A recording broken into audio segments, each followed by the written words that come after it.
Fala pessoal, tudo bem com vocês? Muito bem-vindos a mais um vídeo. Tudo bem com vocês, pessoal? Eu estou muito bem, na medida do possível, obviamente, né?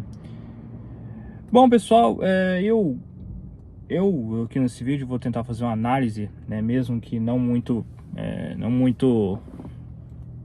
especialista nem nada, né, do que eu tenho achado das corridas de Fórmula 1, né? E assim, eu vou analisar cada piloto, cada corrida, assim, não vou analisar cada corrida especificamente, nem nada. Vou apenas fazer um resumo do resumo do resumo, né, do que tem achado, né? E eu vou dividir esse vídeo em duas partes, tá, pessoal? Eu não vou fazer tudo em um só vídeo, vou resolver fazer 5 equipes num vídeo e outras 5 em outro vídeo, né? Eu vou falar aqui, primeiro de tudo, das equipes mais fracas, né? Ou mais, enfim, as mais fracas, né, as equipes assim mais menos carentes de tem um farol. Eu tô aqui no meu serviço aqui, pessoal, tá passando gente aqui e tudo mais, passando carros e tudo mais, então por isso mesmo que eu tô, né, me distraindo, um pouco distraído, vamos dizer assim, né? Eu já sou distraído normalmente, né? Enfim, fazer o que, né? Mas enfim, então assim, vou falar aqui pra vocês o que tenho achado das 5 equipes mais de baixo, tá? Vou falar bem resumidamente para não ficar muito extenso, até porque eu vou falar da equipe e dos pilotos, tá?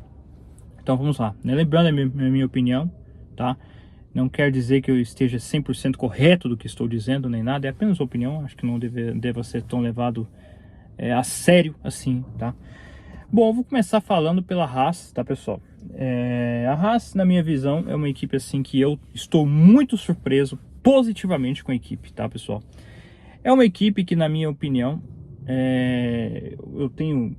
acho assim que para mim é a mais digna de elogios, né? Porque é uma equipe assim que sabe que anda muito bem nas classificações, sabe que vai avançar para as classificações mais avançadas, que no caso é o Q3, quem sabe ali algo um pouco a mais, assim, no caso, né, o próprio Q3 e tudo, né? Então, ela resolve investir mais em seu ritmo de corrida, né? E foi isso que a gente tinha visto nos testes de pré-temporada, até tinha mencionado para vocês nos vídeos, né? E, bom, claramente isso se fez efeito, né? Acho que para minha equipe tem feito resultados muito bons, né? Sobre o Hülkenberg e o Magnussen, né? O Hülkenberg, na minha opinião, pessoal, mostra por que ele é esse piloto excepcional, né? Acho que para mim é um dos melhores pilotos do grid, na minha visão, assim, ali num top 6, top 7 ali, eu colocaria facilmente o Hülkenberg nesse topo, né, nesse top 7 ali, porque acho que ele está fazendo um excelente resultado, acho que ele está sendo consistente, acho que ele está sendo regular e acho que ele está sendo um piloto excepcional, que é o que tem gerado grande parte dos pontos para a equipe. É um piloto que não tem cometido muitos erros, é um piloto que tem um ritmo muito decente. Eu acho honestamente que o Hülkenberg ele tem mais ritmo mesmo. O seu auge, o Hülkenberg bom mesmo, é o Hülkenberg dos sábados do que o Hülkenberg dos domingos, né? Que no caso nas corridas. Mas para mim acho que ele faz isso muito bem, na minha humilde opinião. E o Magnussen, ele faz parte dos 3 patetas, né? Ele é essa figura polêmica, essa figura não de declarações polêmicas, mas de um piloto que constantemente está envolvido em acidentes, em punições.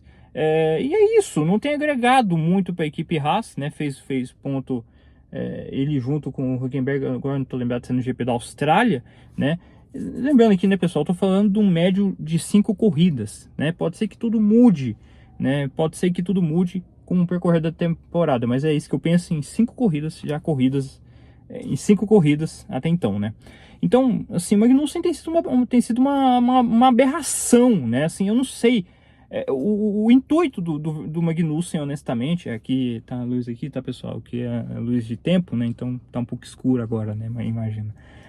Bom, tá evidente, tá escuro, né? Mas enfim. Então, assim, eu não tenho entendido o intuito do Magnussen ali na equipe, né? Então, muito provavelmente esse vai ser seu último ano na Fórmula 1. Acho que não tem mais aonde ele se agarrar mais do que nisso, né, pessoal? E é triste, porque na minha visão, ele por muitos anos, ele sempre foi o piloto que tirava os pontos, né? Que tirava mais pontos assim na Haas e tudo. Ele que era o ego consistente e tudo. Mas claro, nunca longe de punições por bloquear demais ou coisa do tipo, né? E coisa e tal. Então ele hoje faz parte dos três patetas, né? Então não tem muito mal o que dizer do Magnussen na minha visão, né? Bom, a próxima equipe aqui, pessoal, que eu vou acrescentar aqui a vocês porque eu peguei a minha colinha aqui, tá, pessoal? É a Sauber, né? Bom, pessoal, a Sauber é isso, né? Assim, é uma equipe que tem... É uma equipe que acho que é isso, né? Não vejo muito o que acrescentar para essa equipe, né? Foi descoberto que o problema que gerava os pitstops demoradíssimos da Sauber durante todo esse tempo era porque, o que acontece? Quando vai aquecendo um pneu, quando está sob um regime ali de corrida e tudo mais, a região da roda ali, dos freios ali, se esquenta, e a parafusadeira de roda, ela não se encaixa quando está numa determinada temperatura, gerando assim os pitstops enroladíssimos que a gente tem visto da Sauber, né? E esse tem sido os destaques da Sauber, né? Basicamente, né? Acho que ele não tem agregado muita coisa, acho que não tem feito tanta coisa assim a mais, assim, de suficiente assim para nos convencer de que a Audi vai ter uma boa base para quando ela vir de vez em 2026, né, sobre o novo regulamento, né? Mas isso funciona também muito com base na estrutura da equipe e tudo mais, no desempenho da equipe agora, né, nesse exato instante e tudo mais, né? Inclusive o Hülkenberg, né, devido ao seu bom desempenho, devido à sua extrema consistência, vai para a Sauber, que no futuro vai se tornar a equipe Audi, né? Sobre os seus pilotos, né? O Bottas é como se diz, né? O Bottas, assim, pessoal, eu honestamente acho que é outro piloto assim que não tem se provado capaz de ser mais do que isso, né? Eu não vejo ele tirando décimos a mais, nem nada, não vejo. Sinceramente, não vejo ele fazendo nada assim que me convença de que, precisamos desse cara para 2025, né? Nada do tipo, né? Nada me convence que ele vai permanecer na Sauber, que futuramente se torna na Audi, ou se ele vai para uma equipe, né? E honestamente, vamos falar a verdade, ele não tem acrescentado absolutamente nada, né? A gente vê que ele não é esse piloto que vai acrescentar algum desenvolvimento para a equipe ou coisa do tipo. Então é decepcionante a situação do Bottas, na minha humilde opinião, né? Quanto ao Zhou, né, ele tem acompanhado muito o ritmo do Bottas, isso é desde que ele entrou na Fórmula 1 praticamente, em 2022, mas eu fico me perguntando, né, se isso é um demérito para o Bottas. Eu não sei se isso é mais demérito do Bottas, né, por ter se rebaixado ao desempenho de um piloto, sabe, como o Zhou, ou se é um mérito do próprio Zhou, né? Eu não sei o que é, qual que é a escala que eu coloco cada um dos dois. O fato é que os dois revezam entre si quem é que tem resultado, quem é que gera resultados, né? Quem é o piloto de mais diferenciado e tudo, até que fazem corridas boas, não se envolvem em acidentes, não se envolvem em polêmicas nem nada. Então isso já é algo positivo, na minha humilde opinião. Isso para mim já é algo bastante positivo, mas isso não é o suficiente. Não é o suficiente que não me faça acreditar que o Guan Yu Zhou só está na Fórmula 1 hoje por causa do dinheiro que ele agrega para a equipe, né? Então lamento, é isso que eu particularmente penso desses dois pilotos da Sauber, né? Bom, pois bem, a próxima aqui, pessoal, é a... Só um instantinho, só conferir aqui a ordem aqui para vocês. A Sauber Racing Bulls, né? A Racing Bulls é aquela, né? Nos surpreendeu, né? A gente, todo mundo achava, né, de que ela iria surpreender. Ela fez uma boa pré-temporada. A gente até achava até que ela fosse capaz, assim, de, nossa, ela vai estar ali entre as 5 maiores, né? As 5 melhores equipes e tudo. É um lobo que assoprou, para mim, é o lobo que assoprou a casa de feno dos 3 porquinhos, né? Aquela casa assim que todo mundo vê arrumado e tudo mais, mas basta um assoprar que mostra a realidade da equipe, né? Que mostra essa realidade, né? E aí a gente vê uma equipe que para mim mudou o nome para um dos nomes mais, para um dos nomes mais asquerosos que eu já pude ver na Fórmula 1, né?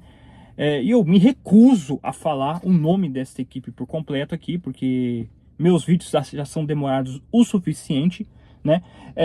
Mas assim, né? Enfim, né? Para mim, acho que é o desempenho de sempre dessa equipe. Não há de se esperar mais, mas eu esperava pela boa pré-temporada que ela vinha feito, mas 5 corridas já passadas, né? Claro que a gente não tem noção do que vai vir para frente, mas até agora tem se provado que tem abaixado as expectativas e voltado à nua e crua realidade que é esse cenário da AlphaTauri / Racing Bulls, né? E quanto ao Ricciardo, né? Seus pilotos, falar do Ricciardo, né? Bom, o Ricciardo, como se diz, né, pessoal? Decepcionante. Para mim, vocês me desculpem, para mim ele é um piloto de regulamento. O que é piloto de regulamento? Piloto de regulamento, para mim, é piloto que se adequa a um devido regulamento de carro, que, tipo assim, os anos se passam da Fórmula 1 e cada regulamento proporciona um estilo de carro diferente. Os carros de 2019 e 2021, ou seja, os antes desses e de agora, tinham uma velocidade absurda nas curvas. Não eram tão velozes nas retas, mas todos, sem exceção, todas as equipes eram mais velozes nas curvas. E esses carros de agora não. Esses carros são muito sensíveis a qualquer milímetro, né? Muito mais que os carros da geração anterior. Eles são muito mais, eles não são tão eficazes nas curvas porque eles são pesados, porque eles são carros muito complexos de se dirigir, principalmente em curvas de baixa velocidade. Então talvez isso não agrade o Daniel Ricciardo, né? E assim, cara, ele precisa dirigir esse carro da Racing Bulls para dirigir o carro da Red Bull. E ele não está conseguindo fazer isso. E pior, ele não está conseguindo andar na frente de um piloto que, com todo respeito, é um piloto mediano, Tsunoda, né? Que para mim vem fazendo um trabalho muito forte, muito sólido. Não acho que jamais se atrevam a colocar ele numa Red Bull, né? Mas é isso, eu acho assim que para mim o Tsunoda tem gerado todos os pontos da equipe são totalmente voltados em prol do Tsunoda e nenhum deles é para o Ricciardo. Então isso já demonstra a decepção que é simplesmente esta equipe, né? Assim, o Daniel Ricciardo, o desempenho dele, quando é decepcionante o desempenho do Ricciardo nessa situação. Então, eu particularmente penso dessa maneira sobre o Daniel Ricciardo e penso dessa maneira também sobre o Yuki Tsunoda, né? Então, assim, para mim, eu não quero acreditar que o Ricciardo deva se aposentar nem nada, mas que nem ele veio com uma desculpa, falar de que é o chassi do meu carro. A própria equipe falou assim, olha, a gente vai fazer isso aí porque todas as equipes normalmente fazem isso, né? Elas trocam de chassis durante a temporada, né? E elas preferiram adiantar essa troca de chassi do Ricciardo para ele parar com essa mania de falar de que é isso que estava gerando mau desempenho dele e tudo mais. E até coincidência ou não, eu particularmente acho que de certa maneira pode me parecer uma certa coincidência, ou até aquela parada mental, né, aquele psicológico assim, com esse carro aqui eu não vou agregar em nada, né, só com outro carro, né. Então acho que para mim seja um pouco isso, né. Agora a gente tem que parar para ver, analisar uns 2, 3 GPs aí para a gente ter uma conclusão mais afinada se é realmente uma coincidência ou se é realmente o chassi dele estava empenado ou desalinhado ou com pneu murcho, sei lá que caramba que é, sabe? Alguma coisa do gênero, entendeu? Então, enfim, é isso que eu particularmente penso sobre a Racing Bulls. Sobre a Alpine, né? A Alpine é aquilo que eu falo, né, pessoal? É uma equipe que não tem, sem pintura, sem brilho, sem nada, sem brilho, sem nada. Mas eu confesso que me surpreendi com o desempenho da Alpine nesses últimos GPs, né? Eu acho assim que o cenário que eu imaginava a Alpine era... Nossa, galera, tá muito escuro, mas desculpa, galera. Eu tô no meu trabalho aqui, né? Eu tô aqui no subsolo do meu trabalho, então me desculpem, tá? Então, assim, eu esperava realmente assim que a Alpine ela realmente não fosse capaz assim de gerar mais do que as últimas posições do grid por todas as corridas. Mas a gente tem visto que isso, o Ocon e o Gasly têm gerado resultados. Com todo santo vídeo eu falo. A Alpine tem que dar glória a Deus de ter hoje, no auge de seu sofrimento na Fórmula 1, ter dois pilotos minimamente competentes. São dois pilotos que já têm uma certa experiência, já tem vitória. Eu falo isso todo vídeo, toda vez que eu falo da Alpine eu falo sobre isso, porque é uma ajuda, queira ou não queira, você ter isso. Imagina, por exemplo, se a Alpine tivesse dois pilotos novatos. Seria, basicamente falando, uma Haas 2021, onde tinha Mick Schumacher, né, o filho do lendário Michael Schumacher, e tinha o Nikita Mazepin, né, que era aquela aberração, né, aquele cidadão do país lá que está em guerra e tudo mais, não sei se pode dizer o nome desse país, que era uma aberração para o esporte, né? Era uma ofensa aquele cidadão estar, né, na Fórmula 1, né, puramente por causa do dinheiro, né? E eles eram dois pilotos, assim, duas aberrações que batiam toda hora, porque não tinha experiência, não agregava em nada o desenvolvimento da equipe, né? E aí a Alpine hoje pode se dar o luxo de dizer sobre isso, né? Em especial o Ocon, né, que tem tirado mais do carro, na minha visão. Acho que o Ocon tem mostrado uma certa constância em tirar o carro, levado o carro para o Q2, isso é um digno elogio na minha humilde visão. Enquanto o Gasly, ele faz um bom trabalho, ele não tá fazendo mau trabalho, ele não tá batendo, não tá fazendo porra, não tá fazendo nada assim que machuque, né, vamos dizer assim, né? Mas o Ocon tá fazendo melhor, né? Então, puramente isso, né? Então, é isso que eu particularmente penso, né? A Alpine hoje está numa situação assim melhor do que eu imaginava na pré-temporada, né? Eu imaginava, como eu falei, eu imaginava ela no fundo do poço, honestamente. Mas não, graças a Deus ela está muito mais à frente do que isso, talvez pela experiência de seus pilotos, talvez, né? Mas a gente também tem que se lembrar do seguinte, né, pessoal? É uma equipe que, tipo, não tem muito o que acrescentar, né, pessoal? Acho que para mim é nítido que é um carro totalmente novo, não é o mesmo carro de 2023, então talvez a gente é nítido que a equipe até sofra um pouco com isso, né? Mas fico até de certa maneira feliz de ver a Alpine mais à frente do que se imaginava, né? E por fim, a Williams, né?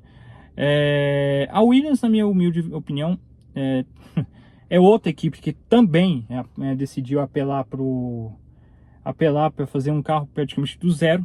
Só que é o seguinte, a equipe não tem grana para isso, né? Ela simplesmente foi lá, fez dois chassis para os seus dois pilotos, né? E é isso, né? Assim, a equipe, para mim, ela ainda tá numa derrocada de melhorar e tudo. Ainda há por ver, talvez, um desempenho melhor por parte da Williams, que está no mesmo atrás da Alpine. Mas, na minha visão, ela tem dois pilotos que, diferente da Alpine, estragam o carro constantemente, né? Vocês me desculpem, mas eu não vejo o Albon sendo melhor do que a sua versão, do que ele próprio em 2023, tá? Porque o Albon, para mim, acima de tudo, foi responsável por bater o carro no GP da Austrália e por ter causado todo esse alicerce de drama que a Williams tem enfrentado com relação a chassi.